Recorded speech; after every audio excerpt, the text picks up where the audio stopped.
বলেন কোন ব্যক্তি জিহাদের ময়দানে যাওয়ার পর তার শরীরে আঘাত লাগে, এই আঘাতের চিহ্ন হওয়ার পর কিয়ামতের ময়দানে তার এই আঘাত থেকে, কিয়ামতের ময়দানে তার এই আঘাতের জায়গা থেকে রক্ত বের হবে, তার রং হবে রক্তের রং, আর তার শরীর থেকে মেশক আম্বরের ঘ্রাণ বের হবে।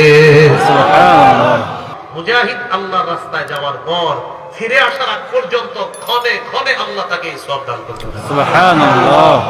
নবীজি বলেন জান্নাতের কেউ দুনিয়াতে আর আসতে চাইবে না, শুধু শহীদ চাইবে বারবার দুনিয়াতে আসতে। সুবহানাল্লাহ।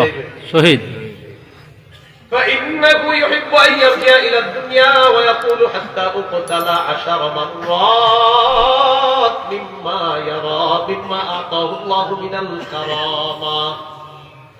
শহীদ জান্নাতের মধ্যে যেই আল্লাহ নেয়ামত পাবে, আল্লাহ দেওয়া পুরস্কার, এই পুরস্কারের আশায় শহীদ বলবে আমি বারবার দুনিয়াতে যাব, আমি আবার শহীদ হব, আবার দুনিয়াতে যাব, আবার শহীদ হব। 10-12 যদি আমাকে শহীদ করা হয় আমি 10 বার শহীদ হইতে রাজি, আবার শাহাদাতের পুরস্কার আল্লাহর কাছে আমি চাই। আমরা প্রাণপণ চেষ্টা করতে হবে যে কোনো মূল্যে দেশে শরিয়া আইন প্রতিষ্ঠিত করতে হবে।